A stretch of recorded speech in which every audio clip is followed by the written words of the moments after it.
दोस्तों एक बार फिर से स्वागत है आप सभी का आपके अपने favourite English learning channel scholar English पर। मेरा नाम है दीपिका कुमावत और मैं इस चैनल पर वेरियस कॉम्पिटिटिव एग्जाम्स के लिए इंग्लिश सब्जेक्ट टीच करती हूं। तो बेसिकली आज के इस वीडियो में हम डिस्कस करने जा रहे हैं द हिंदू एडिटोरियल का वोकैब एनालिसिस। आशा करती हूँ कि आप इन सेशंस के साथ रेगुलरली जुड़ रहे हैं और इनका बेनिफिट भी उठा रहे हैं, क्योंकि इन सेशंस का मकसद है आपकी वोकैब पावर को और ज़्यादा इन्हांस करना।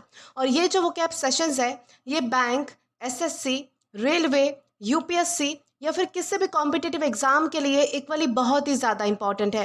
तो चलिए और ज़्यादा देर ना करते हुए बढ़ते हैं हमारे वोकैब शो की ओर और जानेंगे कि आज का हमारा सबसे पहला वर्ड कौन सा होता है।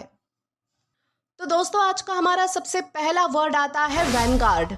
दोस्तों वैनगार्ड का मतलब होता है अग्रिम पंक्ति या फिर अगुआ दल।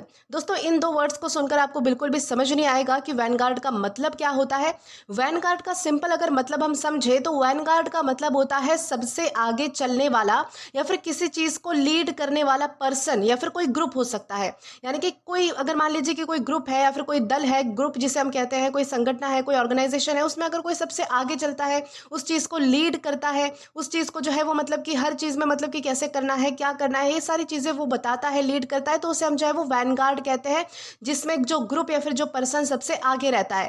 पहले ये जो वर्ड है वो याद रखना है कि आर्मी के लिए यूज़ होता था, मतलब कि आर्मी का वो हिस्सा जो सबसे पहले आगे चलता था, तो उसे हम जो है वो पहले वैनगार्ड कहते थे। लेकिन अब जो है वो ये आइडियाज़ के लिए यूज़ होता है, टेक्नोलॉजी के लिए यूज़ होता है, चेंज या फिर मूवमेंट्स के लिए भी यूज़ होता है। तो इस तरह से हम समझ पाएंगे कि वैनगार्ड का मतलब होता है जो सबसे आगे होकर लीड करे।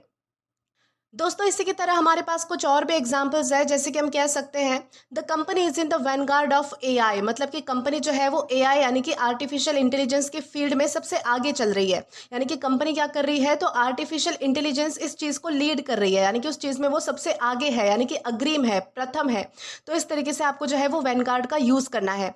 या फिर आप कह सकते हो students became the Vanguard of the movement. यानी कि मतलब जो है वो स्टूडेंट्स ने मूवमेंट में लीड किया, यानी कि मूवमेंट में, यानी कि वो जो मतलब कि मूवमेंट चल रहा था, वो जो हड़ताल थी, कुछ भी था, प्रोटेस्ट था, उसमें कौन सबसे आगे था, तो स्टूडेंट्स थे। तो इस तरीके से आप जो है वो मतलब कि समझ पाएंगे। या फिर हम कह सकते हैं she is at the Vanguard of fashion trends. मतलब कि वो नए फैशन ट्रेंड्स के मामले में सबसे आगे है, यानी कि सबसे पहले है, सबसे प्रथम है, सबसे मतलब कि आगे रहती है फैशन ट्रेंड्स के मामलों में। तो इस तरीके से भी हम जो है वो मतलब कि वैनगार्ड का यूज कर सकते हैं। यानी कि आपको याद रखना है कि वैनगार्ड का मतलब होता है लीडर या फिर फ्रंट ग्रुप जो नए चेंजर्स में सबसे आगे हो, जो किसी चीज़ को लीड कर रहा हो या फिर सबसे मतलब कि प्रथम स्थान पर हो, पहले स्थान पर हो, तो उसे हम जो है वो वैनगार्ड कहते हैं। और ये भी ध्यान रखना है कि हमारे पास पार्ट्स ऑफ स्पीच में नाउन है। अब दोस्तों अगर बात की जाए इसके सिनोनिम की, तो सिनोनिम में हमारे पास है four front, Pioneer group, front line या फिर लीड। दोस्तों ये हमारे पास चार सिनोनिम्स है, जिसमें से फोर फ्रंट का मतलब होता है सबसे आगे रहने वाला। पायनर ग्रुप का भी मतलब होता है जो जिसने मतलब कि कोई चीज़, किसी चीज़ में कोई इंसान, कोई व्यक्ति या फिर मतलब कि कोई ग्रुप जो है वो प्रथम रहा हो, पहला रहा हो, पहले स्थान पर रहा हो, तो उसे हम पायनर ग्रुप कह सकते हैं। यहाँ पर ग्रुप की बात हुई है तो मतलब कि पायनर ग्रुप यानी कि पहले रहने वाला ग्रुप। फ्रंट लाइन का मतलब होता है जो सबसे सामने होता है। और लीड का भी मतलब होता है जो मतलब कि नेतृत्व करता है, सबसे सामने होता है, मतलब चाहे वो किसी ग्रुप का हो, ऑर्गेनाइजेशन हो, कोई संगठन हो, कोई गठ हो, कुछ भी हो। तो ये सारी चीज़ें जो है वो सिनोनिम्स में हमने जो पढ़ी, four front, Pioneer group, front line या फिर लीड, ये सारी चीज़ें मतलब कि किसी के सामने रहने को या फिर लीड करने को दिखाते हैं, यानी कि नेतृत्व करने को दिखाते हैं। अब अगर एंटोनिम की बात करें तो एंटोनिम में हमारे पास है रियर, बैकग्राउंड, फॉलोअर्स या फिर बैकलाइन। दोस्तों इन चारों का क्या मतलब होता है, रियर का मतलब होता है पीछे रहने वाला, या फिर पीछे भी नहीं तो मतलब कि दूसरे स्थान पर, दुय्यम जिसे हम कहते हैं, यानी कि जो सबसे आगे नहीं है। बैकग्राउंड का मतलब आपको पता है पीछे। फॉलोअर्स का मतलब है जो किसी चीज़ को फॉलो कर रहा है, जो सबसे आगे तो नहीं है लेकिन किसी के पीछे है। या फिर बैकलाइन का जिसका मतलब होता है पीछे रहना। तो ये सारे हमारे एंटोनिम्स में हम जो है जितने भी हमने वर्ड्स देखे हैं, ये सारे हमारे वर्ड जो है वो पीछे रहने के भाव को दिखाते हैं। तो ये सारे हमारे क्या है, तो एंटोनिम्स है। अब अगर बात की जाए इसके एग्जाम्पल की, तो एग्जाम्पल में हमारे पास है the young innovators form the Vanguard of technological progress in the country. यानी कि यहाँ पर क्या बताया गया है, जो नए नए आविष्कार, मतलब कि आविष्कार करने वाले लोग हैं, जो यंग इनोवेटर्स यहाँ पर बोला गया है, जैसे कि जो मतलब कि नई जनरेशन है जो नए नए आविष्कार करती है, उन्होंने क्या किया कि कंट्री में टेक्नोलॉजिकल प्रोग्रेस के लिए वैनगार्ड बनाया। वैनगार्ड बनाया यानी कि वो सबसे आगे रहे, यानी कि सबको लीड कर रहे थे टेक्नोलॉजिकल प्रोग्रेस में, यानी कि वो सबसे आगे थे। तो इस तरीके से आपको समझ समझना है कि वैनगार्ड यानी क्या होता है और किस तरीके से हम इसका अलग अलग सेंटेंसेस में यूज़ कर सकते हैं। दोस्तों इसी के साथ हम आगे बढ़ेंगे हमारे अगले वर्ड की ओर। अब दोस्तों इसके बाद हमारा अगला वर्ड आता है रीडाउटेबल। दोस्तों रीडाउटेबल का मतलब होता है भयप्रद, प्रभावशाली या फिर सम्मानजनक। दोस्तों रीडाउटेबल का मतलब होता है ऐसा पर्सन या फिर ऐसी चीज़ जो इतनी पावरफुल है, इतनी स्किल्ड है या फिर इतनी इंप्रेसिव है कि लोग उससे रिस्पेक्ट के साथ साथ थोड़ा मतलब कि उसके लिए डर भी रखते हैं। यानी कि बहुत बार ऐसा होता है कि हमारे सामने ऐसी कोई पर्सनैलिटी होती है, ऐसे कोई लोग होते हैं जिन्हें हम रिस्पेक्ट तो करते ही हैं, यानी कि उनका हम सम्मान करते हैं, आदर भाव तो उनके लिए हम रखते ही हैं, साथ ही साथ हमारे मन में उनके लिए डर भी होता है क्योंकि वो बहुत ज़्यादा पावरफुल होते हैं, स्किल्ड होते हैं, इंप्रेसिव होते हैं, स्ट्रॉन्ग होते हैं। ये जो वर्ड है वो आपको ध्यान रखना है कि ये जो वर्ड है वो यूजुअली स्ट्रॉन्ग अपोनेंट्स, लीडर्स या फिर पर्सनालिटीज़ के लिए ज़्यादा यूज़ होता है। यानी कि रीडाउटेबल का मतलब होता है बहुत पावरफुल या फिर रिस्पेक्ट वर्दी, यानी कि कोई इंसान जो बहुत ही पावरफुल है, बहुत ही स्ट्रॉन्ग है, बहुत ही स्किल्ड है, बहुत ही इंप्रेसिव है, सबको मतलब कि इंप्रेस कर सकता है, साथ ही साथ जो है वो रिस्पेक्ट वर्दी भी है और थोड़ा सा जो है वो मतलब कि उसके प्रति जो है वो लोगों में डर भी होता है, फियर भी होता है, तो उसे हम कहेंगे रीडाउटेबल। और इसी तरीके से हमारे पास कुछ और भी एग्जांपल्स है, जैसे कि हम कह सकते हैं ही इज़ अ रीडाउटेबल अपोनेंट, मतलब कि वो इतना स्ट्रॉन्ग कॉम्पिटिटर है कि लोग उसे सीरियसली लेते हैं, साथ ही साथ उससे डरते भी है, उसकी रिस्पेक्ट भी करते हैं, उससे डरते भी है और उसे जो है वो मतलब कि वो एक अपोनेंट है, इसलिए जो है वो मतलब कि उससे मतलब कि उसे सीरियसली लेते हैं। या फिर हम कहेंगे the team faced a redoubtable challenge, मतलब कि चैलेंज बहुत ही टफ और पावरफुल था जो कि टीम ने फेस किया, यानी कि टीम को सामना करना पड़ा। या फिर हम कहेंगे शी बिकेम अ रीडाउटेबल लीडर, मतलब कि वो एक स्ट्रॉन्ग और रिस्पेक्टेड लीडर बन चुकी है। तो इस तरीके से आपको ध्यान रखना है। ओवरऑल मीनिंग के लिए मैं आपको बता दूं कि रीडाउटेबल का मतलब होता है ऐसा जो पावरफुल और इंप्रेसिव हो, चाहे वो पर्सन हो सकता है, कुछ भी हो सकता है, जिसे लोग जो है वो रिस्पेक्ट के साथ साथ थोड़ा फियर भी करे, यानी कि जिससे थोड़ा डरते भी है, जिसका हमारे मन के अंदर थोड़ा सा खौफ भी होता है, तो उसे हम कहेंगे रीडाउटेबल। और ये भी ध्यान रखना है कि हमारे पास पार्ट्स ऑफ स्पीच में एग्जेक्टिव है, यानी कि विशेषण है। दोस्तों अब अगर बात की जाए इसके सिनोनिम की, तो सिनोनिम में हमारे पास है फॉर्मिडेबल, फियरसम, ड्रेडेड या फिर इंटिमिडेटिंग। दोस्तों इन चारों का क्या मतलब होता है? इन चारों का एक ही मतलब होता है कोई चीज़ जो बहुत ही ज़्यादा भयंकर है, कोई चीज़ बहुत ही ज़्यादा जो डरावनी है, घोर है, दारुण है, या फिर मतलब कि जिससे हमें डर लगता है, यानी कि जो चीज़ हमें डराती है, हमारे अंदर फियर क्रिएट करती है। तो इन सारी चीज़ों को हम फॉर्मिडेबल भी कह सकते हैं, फियरसम भी कह सकते हैं, डरावनी चीज़ें, ड्रेडेड यानी कि जो चीज़ें हमें जो है वो मतलब कि बहुत ज़्यादा डरा देती है, इंटिमिडेटिंग का भी यही मतलब होता है जो चीज़ें हमें मतलब कि डराती है, हमारे लिए डरावनी होती है, भयंकर होती है, खतरनाक होती है। तो इन सारी चीज़ों को हम मतलब कि इन सारे सिनोनिम्स के साथ यूज़ कर सकते हैं। एंटोनिम की अगर बात करें तो एंटोनिम में हमारे पास है हार्मलेस, वीक, माइल्ड या फिर अनइम्प्रेसिव। हार्मलेस का मतलब होता है जिससे हमें कोई नुकसान नहीं होता, यानी कि जो जो चीज़ हमें बिल्कुल नुकसान नहीं पहुंचाती है, जो चीज़ हमें बिल्कुल डराती नहीं है या फिर हमारे साथ कुछ भी नहीं करती है, तो वो हमारे लिए मतलब कि हार्मलेस हो जाती है। वीक यानी कि कमज़ोर, माइल्ड यानी कि जिसका इफेक्ट इतना ज़्यादा नहीं है, और अनइम्प्रेसिव मतलब कि जो चीज़ें हमें इतनी ज़्यादा इम्प्रेस नहीं करती है, जिसका प्रभाव इतना ज़्यादा नहीं है, जो चीज़ हमारे सामने इतनी शक्तिशाली नहीं है, स्ट्रॉन्ग नहीं है। तो इन सारी चीज़ों के लिए हम जो है वो ये वाले सारे एंटोनिम्स वाले वर्ड यूज़ कर सकते हैं।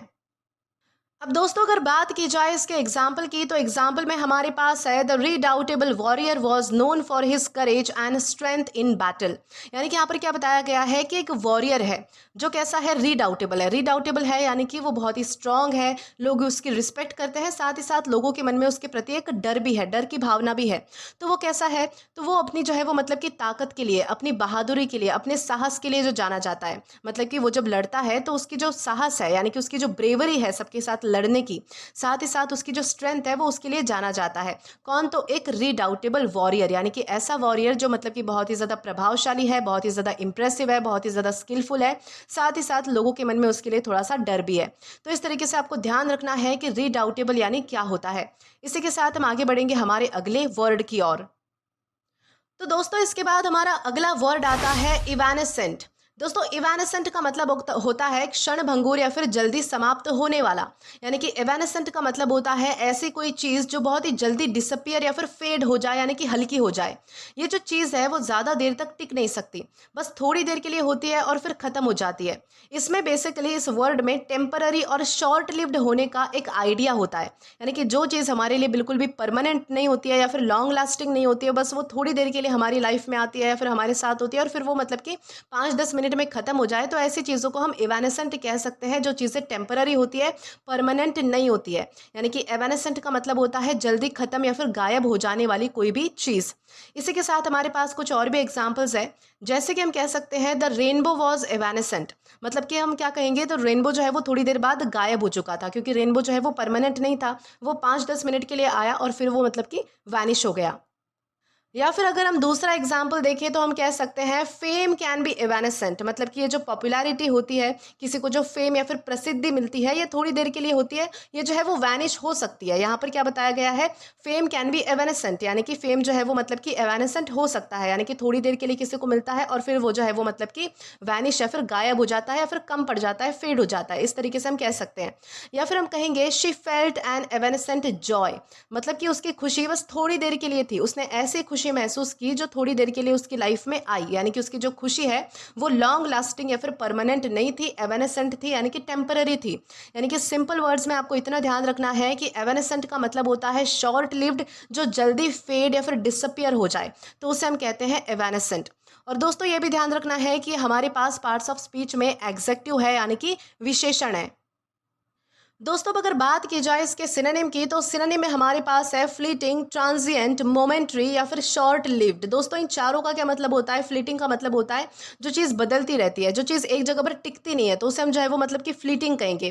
ट्रांजिएंट का भी यही मतलब होता है, जो चीज़ जो है वो मतलब कि थोड़े समय के लिए है, परमानेंट नहीं है, तो उसे हम ट्रांजिएंट कहेंगे। मोमेंट्री का मतलब होता है एक क्षणिक कोई चीज़ होना, जो सिर्फ कुछ क्षणों के लिए आती है हमारी लाइफ में, तो वो मोमेंट्री होती है। शॉर्ट लिव्ड का मतलब होता है जिसका मतलब कि लाइफ स्पैन इतना ज़्यादा नहीं है, जो थोड़ी टाइम के लिए टिकती है, तो वो होती है शॉर्ट लिव्ड। एंटनी में हमारे पास है लास्टिंग, परमानेंट, एंड्योरिंग, परसिस्टेंट। दोस्तों इन चारों का ही मतलब होता है जो चीज़ बहुत ज़्यादा समय तक टिकती है, जो चीज़ मतलब कि लॉन्ग लास्ट होती है, परमानेंट होती है, आखिर तक टिकती है, यानी कि वो चीज़ वैनिश भी नहीं होती, फेड भी नहीं होती, हमेशा टिक के रहती है, तो उसे हम जो है वो लास्टिंग, परमानेंट, एंड्योरिंग या फिर परसिस्टेंट कह सकते हैं। अब अगर बात की जाए इसके एग्जाम्पल की, तो एग्जाम्पल में हमारे पास है the beauty of the rainbow was evanescent, disappearing within minutes. यानी कि यहाँ पर क्या बताया गया है कि जो रेनबो है उसकी जो खूबसूरती है वो कैसी थी, तो इवेनेसेंट थी, जो कि कुछ मतलब कि फ्यू मिनट्स में जो है वो मतलब कि डिसअपियर हो गई। मतलब कि थोड़ी ही देर बाद जो है वो रेनबो क्या हुआ, तो डिसअपियर हो गया या फिर फेड हो गया। तो इस तरीके से आपको समझना है कि एवेनेसेंट यानी क्या होता है। इसी के साथ हम आगे बढ़ेंगे हमारे अगले वर्ड की ओर। अब दोस्तों अगर इसके बाद हमारे अगले वर्ड का देखा जाए, तो हमारे अगला वर्ड है कॉन्सेंसस। दोस्तों कॉन्सेंसस का मतलब होता है सर्वसम्मति या फिर आम सहमति। दोस्तों कॉन्सेंसस का मतलब होता है जब ग्रुप के ज्यादातर लोग किसी एक डिसीजन या फिर किसी एक ओपिनियन पर एग्री हो जाए, सहमत हो जाए।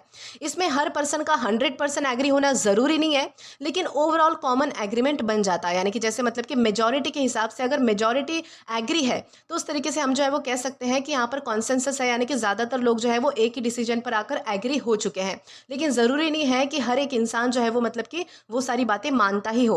यानी कि कॉन्सेंसस का मतलब होता है सबकी मिलती जुलती राय या फिर एग्रीमेंट। उसी तरीके से हमारे पास कुछ और भी एग्जांपल्स है, जैसे कि हम कह सकते हैं the team reached a consensus. मतलब कि टीम के लोग एक कॉमन डिसीजन पर एग्री हो चुके थे। या फिर हम कहेंगे there is a consensus that exercise is healthy. मतलब कि ज्यादातर लोग मानते हैं कि एक्सरसाइज करना हमारे शरीर के लिए हेल्दी है। लेकिन मतलब कि दुनिया के सभी लोग ये सारी चीज़ें नहीं मानते हैं। यानी कि दुनिया का हर एक इंसान तो नहीं मानता है कि हेल्दी है हमारे लिए एक्सरसाइज करना, लेकिन मेजॉरिटी तो यही कहती है कि हमारी शरीर के लिए एक्सरसाइज करना मतलब कि ज़रूरी है। तो वहाँ पर क्या हुआ है, तो कॉन्सेंसस है वहाँ पर, यानी कि ज़्यादातर लोग जो है वो उस एक चीज़ पर एग्री कर रहे हैं। या फिर हम कहेंगे the class cloud not rich a consensus. मतलब कि क्लास के एक कॉमन ओपिनियन पर जो है वो कोई भी एग्री नहीं हो पाया। यानी कि क्लास में जो है वो ज़्यादा मेजॉरिटी किसकी थी, तो एग्री ना होने वालों की थी। तो इस तरीके से आपको समझना है कि कॉन्सेंसस यानी क्या होता है। यानी कि कॉन्सेंसस का मतलब होता है ग्रुप का कॉमन एग्रीमेंट या फिर शेयर्ड ओपिनियन, जिस पर जो है वो लोग एक जगह पर आकर मतलब कि एक डिसीजन पर एग्री हो जाते हैं, सहमत हो जाते हैं, तो उसे हम कहेंगे कॉन्सेंसस। और ये भी ध्यान रखना है कि हमारे पास पार्ट्स ऑफ स्पीच में नाउन है। अब दोस्तों अगर बात की जाए इसके सिनोनिम की, तो सिनोनिम में हमारे पास है एग्रीमेंट, अकॉर्ड, यूनिटी या फिर हार्मनी। दोस्तों एग्रीमेंट का मतलब होता है सहमति होना।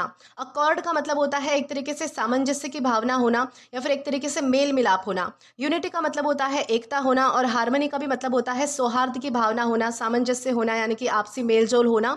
तो उसे हम जो है वो हार्मनी कह सकते हैं।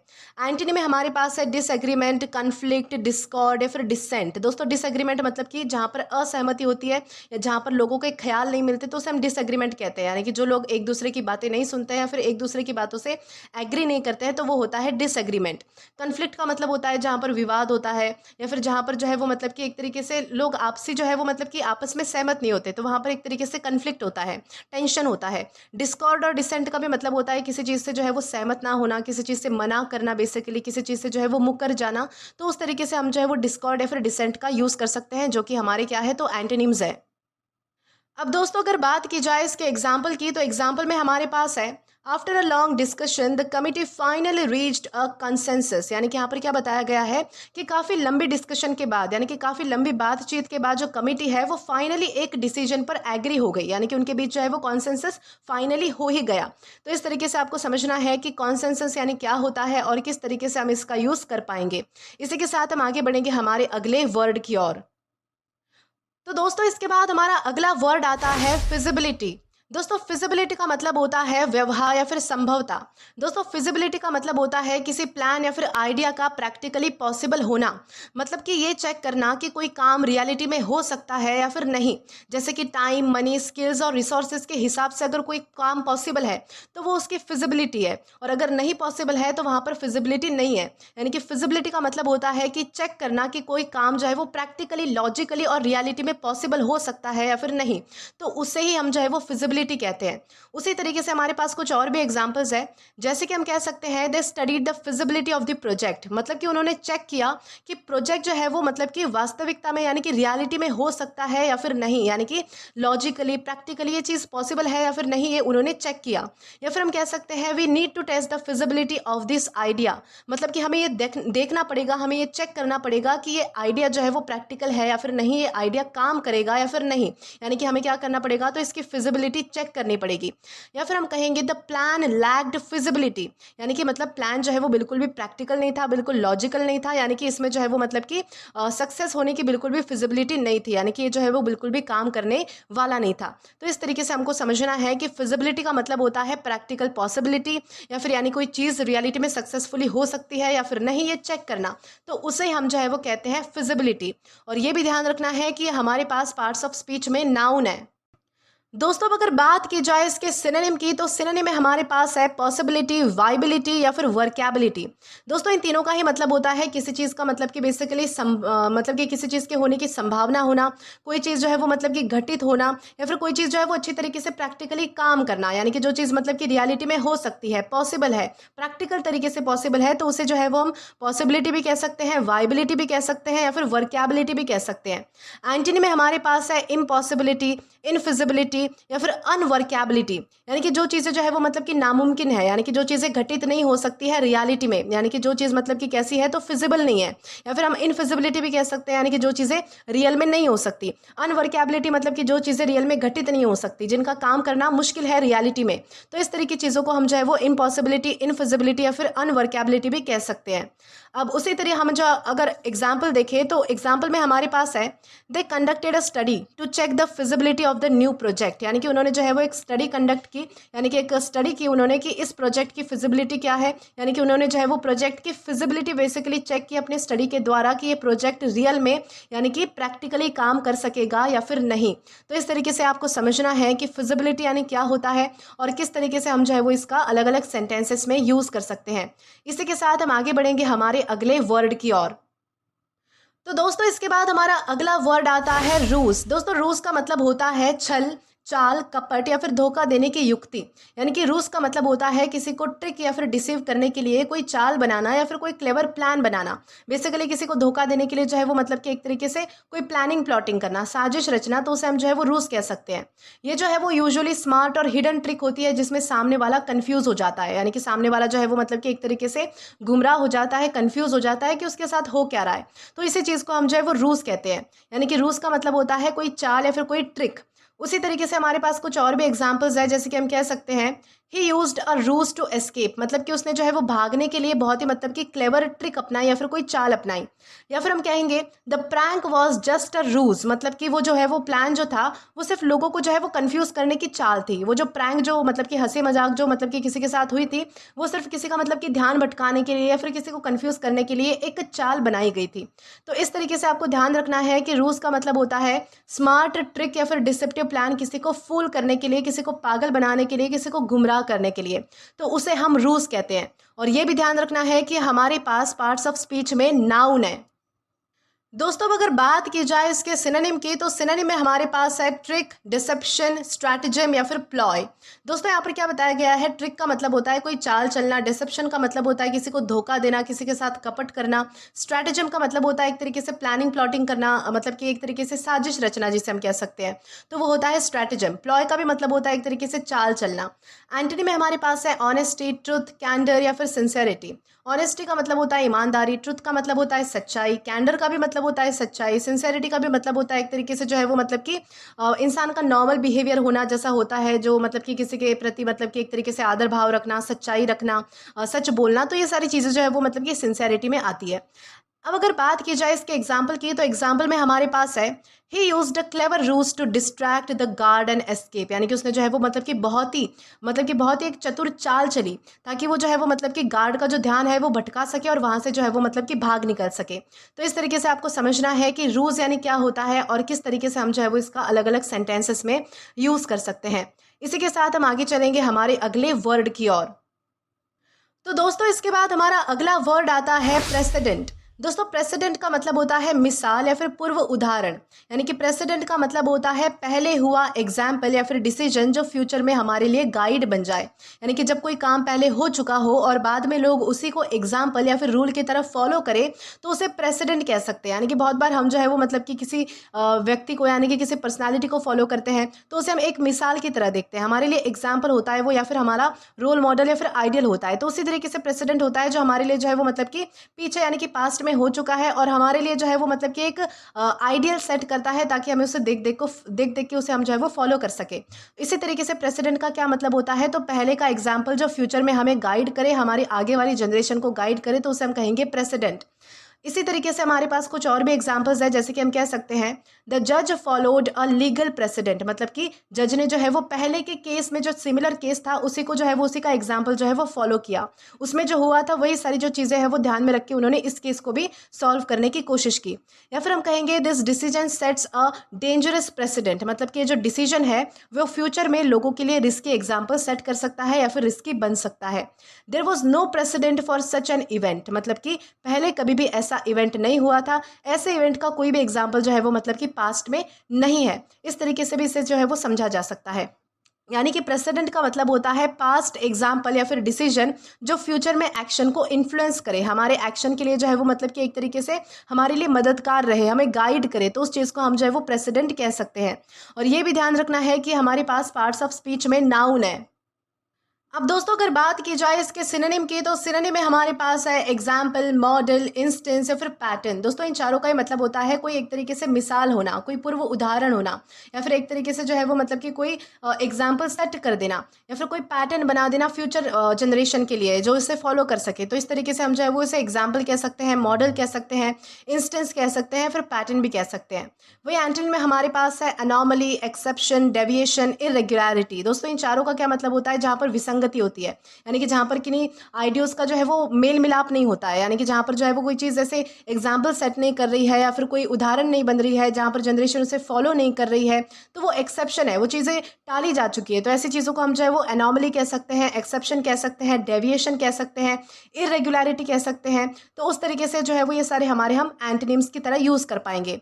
अब अगर बात की जाए इसके एग्जाम्पल की, तो एग्जाम्पल में हमारे पास है the courts decision set an important president for future cases, यानी कि जो कोर्ट का डिसीजन है, जो कोर्ट का फैसला है, वो फ्यूचर केसेस के लिए जो है वो एक बहुत ही इंपॉर्टेंट मिसाल बन गया, उदाहरण बन गया। यानी कि आगे के जो भी केसेस होंगे वो इसी केसेस को ध्यान में रख के जो है वो इसी की तरह सॉल्व करने की कोशिश जो है वो लोग कर पाएंगे, क्योंकि ये परफेक्ट एग्जाम्पल बन चुका है। तो इस तरीके से आपको ध्यान रखना है कि प्रेसिडेंट यानी क्या होता है और किस तरह हम इसका अलग अलग सेंटेंसेस में यूज कर सकते हैं। इसी के साथ हम आगे चलेंगे हमारे अगले वर्ड की ओर। अब दोस्तों अगर इसके बाद हमारा अगला वर्ड देखा जाए तो वो है पोलराइजेशन। दोस्तों पोलराइजेशन का मतलब होता है ध्रुवीकरण, विचारों का विभाजन। यानी कि पोलराइजेशन का मतलब होता है जब लोग, ओपिनियंस या फिर ग्रुप दो अपोजिट साइड में स्ट्रांगली डिवाइड हो जाते हैं, यानी कि उनका सेपरेशन हो जाता है, तो उसे हम पोलराइजेशन कैसे कह सकते हैं। इस सिचुएशन में बीच का जो कॉमन ग्राउंड हो जाता है वो कम होता है और लोग जो है वो एक दूसरे से ज़्यादा डिसएग्री करने लगते हैं, एक दूसरे की बातें नहीं मानते हैं या फिर उनके विचारों में जो है वो मतलब कि एक तरीके से मनमुटाव होता है, उनके विचार अलग अलग होते हैं। तो इन सारी चीज़ों को ध्यान में रखते हुए जो है वो जब कोई ग्रुप या फिर कोई ओपिनियन, बेसिकली जो है वो ग्रुप जो है वो मतलब कि जब दो भागों में डिवाइड हो जाता है तो उसे हम पोलराइजेशन कहते हैं। यानी कि दो अपोजिट ग्रुप में डिवाइड हो जाने को हम पोलराइजेशन कह सकेंगे। उसी तरीके से हमारे पास कुछ और भी एग्जांपल्स है, जैसे कि हम कह सकते हैं social media can create polarization. मतलब कि सोशल मीडिया जो है वो लोगों के ओपिनियंस को एक्सट्रीम ग्रुप में डिवाइड कर देता है। यानी कि सोशल मीडिया क्या करता है कि अलग अलग ओपिनियन के लोगों को जो है वो अलग अलग यानी कि ग्रुप्स में बांट देता है। उन यानी कि सेम ओपिनियन वाले जो लोग हैं वो एक जगह पर रहते हैं। तो इस तरीके से यहाँ पर हम समझ पाएंगे। या फिर हम कहेंगे the issue caused polarization in the class. यानी कि उस एक इशू की वजह से क्या हुआ, उस एक घटना या फिर उस एक प्रॉब्लम की वजह से क्या हुआ, तो क्लास में जो है वो मतलब कि अलग अलग ओपिनियंस में जो है वो मतलब कि क्लास डिवाइड हो चुकी थी। यानी कि उनके अंदर जो है क्या हुआ था, तो विचारों का मतभेद हुआ था। तो इस तरीके से आपको ध्यान रखना है कि पोलराइजेशन क्या होता है। पोलराइजेशन का मतलब होता है strong division into opposite sides और ओपिनियन, तो उसे हम कहेंगे पोलराइजेशन। और ये भी ध्यान रखना है कि हमारे पास पार्ट्स ऑफ स्पीच में नाउन है। अब दोस्तों अगर बात की जाए इसके सिनोनिम की, तो सिनोनिम में हमारे पास है डिवीजन, सेपरेशन, स्प्लिट या फिर सेग्रीगेशन। दोस्तों इन चारों का ही मतलब होता है कोई चीज़ डिवाइड हो जाना, सेपरेट हो जाना, अलग हो जाना, कोई चीज़ विभाजित हो जाना, तो उसे हम डिवीजन, सेपरेशन, स्प्लिट या फिर सेग्रीगेशन कह सकते हैं। एंटोनी में हमारे पास है यूनिटी, एग्रीमेंट, हार्मनी, इंटीग्रेशन। दोस्तों इन चारों का मतलब होता है कि कोई चीज़ में एकता होना, कोई चीज़ में जो है वो सहमति होना, कोई चीज़ में सौहार्द, सामंजस्य की भावना होना, आपसी मेल मिलाप होना, तो उसे हम जो है वो यूनिटी, एग्रीमेंट, हार्मनी या फिर इंटीग्रेशन कह सकते हैं। वही अगर बात की जाए इसके एग्जाम्पल की, तो एग्जाम्पल में हमारे पास है the debate led to strong polarization among the members of the group. यानी कि यहाँ पर क्या बताया गया है कि वाद विवाद की वजह से, डिबेट की वजह से क्या हुआ कि ग्रुप के मेंबर्स के बीच में जो है वो स्ट्रॉन्ग पोलराइजेशन हो गया। यानी कि जो ग्रुप है वो दो अलग अलग ओपिनियंस में बट चुका था। तो इस तरीके से आपको ध्यान रखना है कि पोलराइजेशन यानी क्या होता है। इसी के साथ हम आगे बढ़ेंगे हमारे अगले वर्ड की ओर। तो दोस्तों इसके बाद हमारा अगला वर्ड आता है ओवर आर्किंग। दोस्तों ओवर आर्किंग का मतलब होता है व्यापक, सर्वव्यापी, यानी कि सबको समेटने वाला। यानी कि ओवर आर्किंग का मतलब होता है ऐसा जो सब चीज़ों को कवर या फिर इन्फ्लुएंस करे। ये किसी मेन आइडिया, गोल या फिर थीम के लिए यूज़ होता है जो छोटी छोटी चीज़ों के ऊपर ओवरऑल कंट्रोल या फिर इंपॉर्टेंस रखता हो। यानी कि जो चीज़ सबसे ज़्यादा ज़रूरी है, इस तरीके से भी हम जो है वो ओवर आर्किंग को समझ सकते हैं। यानी कि ओवर आर्किंग का मतलब होता है सब पर अप्लाई होने वाला या फिर सबको कवर करने वाला।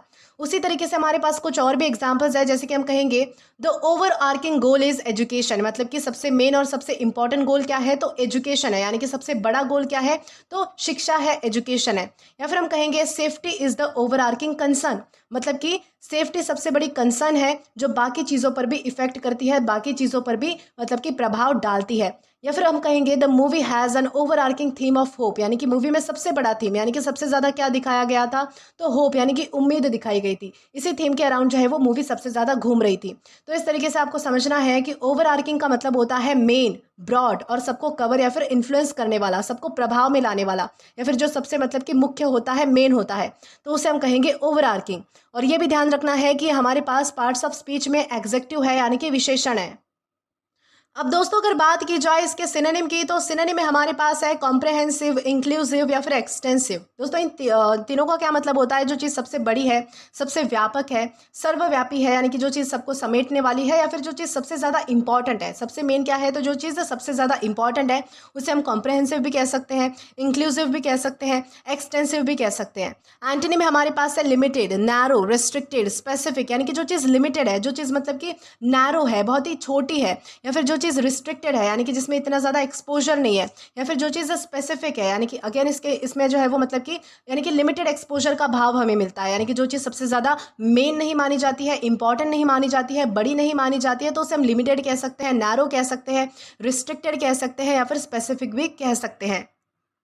अब दोस्तों अगर बात की जाए इसके एग्जाम्पल की, तो एग्जाम्पल में हमारे पास है the overarching goal of the project is to improve education for all students. यानी कि यहाँ पर क्या बताया गया है कि सबसे बड़ा गोल, सबसे बड़ा जो है वो मतलब कि मुद्दा इस प्रोजेक्ट का ये है कि सभी बच्चों के लिए जो है वो एजुकेशन को सुधारा जाए, इम्प्रूव किया जाए, सभी बच्चों को जो है वो एजुकेशन प्रोवाइड किया जाए।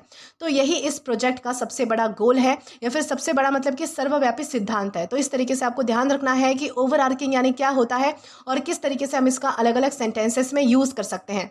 दोस्तों इसी के साथ हम आगे जाएंगे आज के हमारे लास्ट वर्ड की ओर। तो दोस्तों आज का हमारा लास्ट वर्ड आता है एंट्रेंचमेंट। दोस्तों एंट्रेंचमेंट का मतलब होता है जड़ जमाना या फिर दृढ़ स्थापना। यानी कि एंट्रेंचमेंट का मतलब होता है किसी आइडिया, सिस्टम या फिर पोजीशन का इतना स्ट्रांगली इस्टेब्लिश हो जाना कि उसे चेंज करना मुश्किल हो जाए। मतलब कि जो चीज़ डीपली फिक्स हो जाती है, जिसे हम चेंज नहीं कर सकते हैं, जो चीज़ जो है वो मतलब कि जम जाती है, बैठ जाती है एक जगह पर, तो उसे हम एंट्रेंच होना कह सकते हैं। उसी तरीके से हमारे पास कुछ और भी एग्जांपल्स है, जैसे कि हम कह पाएंगे the entrenchment of corruption harm the system. यानी कि मतलब कि करप्शन इतना डीपली सेट हो चुका था कि वो सारे मतलब कि सिस्टम को जो है वो हार्म कर रहा था, यानी कि उसे हटाना मुश्किल हो चुका था। या फिर हम कहेंगे there is entrenchment of old habits. मतलब कि पुरानी आदतें इतनी पक्की हो गई है कि उन्हें चेंज करना बहुत ही मुश्किल है। एंट्रेंचमेंट बेसिकली किस चीज़ के लिए यूज़ हो रहा है, तो किसी चीज़ का डीपली रूट हो जाना या फिर हार्ड टू चेंज हो जाना। जो चीज़ बिल्कुल जो है वो अपनी जड़ जमा चुकी है, तो उस चीज़ को हम एंट्रेंच होना कह सकते हैं। और ये भी याद रखना है कि हमारे पास पार्ट्स ऑफ स्पीच में नाउन है। अब दोस्तों अगर बात की जाए इसके सिनोनिम की, तो सिनोनिम में हमारे पास है एस्टैब्लिशमेंट, फिक्सेशन, कंसोलिडेशन या फिर रूटिंग। यानी कि किसी चीज़ का जो है वो मतलब कि एकदम से जड़ से जम जाना, किसी चीज़ का बैठ जाना, किसी चीज़ की दृढ़ स्थापना हो जाना। यानी कि कोई चीज़ जो है वो इस्टेब्लिश हो जाना, फिक्स हो जाना, रूट हो जाना एकदम से, तो उसे हम जो है वो एस्टैब्लिशमेंट, फिक्सेशन, कंसोलिडेशन या फिर रूटिंग कह सकते हैं। एंटोनी में हमारे पास है रिमूवल, डिस्प्लेसमेंट, वीकनिंग या फिर इराडिकेशन। दोस्तों रिमूवल का मतलब होता है किसी चीज़ को निकालना, हटाना। डिस्प्लेसमेंट का मतलब होता है किसी चीज़ की जगह बदलना। वीकनिंग का मतलब होता है कोई चीज़ कमज़ोर होना। इरेडिकेशन का भी मतलब होता है किसी चीज़ को बाहर करना, निकाल फेंकना, अलग करना, तो उसे हम इरेडिकेशन कह सकते हैं। तो ये सारे हमारे एंटोनिम्स हैं।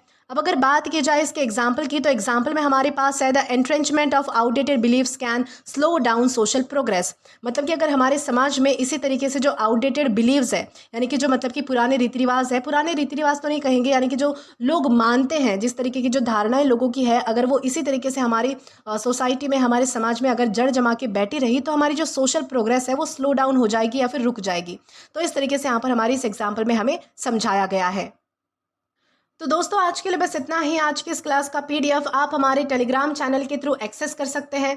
और दोस्तों अगर आपने अभी तक हमारा टेलीग्राम चैनल ज्वाइन नहीं किया है, तो टेलीग्राम पर English with Deepika Kumawat search करके या फिर डिस्क्रिप्शन में दिए गए लिंक के थ्रू, साथ ही साथ अभी जो आपको आपके स्क्रीन पर QR कोड दिख रहा है, वहाँ से भी आप जो है वो डायरेक्टली स्कैन करके हमारा टेलीग्राम चैनल ज्वाइन कर सकते हैं, ताकि आप कभी भी किसी भी नए आने वाले वीडियोज़ को लेकर कोई भी अपडेट्स को मिस ना करें। और दोस्तों अगर आपको आज का ये वीडियो पसंद आया है या फिर हेल्पफुल लगा है, तो do like this video, subscribe the channel and share as much as you can. और अगर आपने इससे पहले वाले वीडियोस नहीं देखे हैं, तो यहाँ पर मैंने एक प्लेलिस्ट प्रोवाइड कर दी है, जहां पर आप क्लिक करके वो सभी पहले वाले वीडियोस भी देख सकते हैं और एक्सप्लोर भी कर सकते हैं। Till then keep learning. Thank you.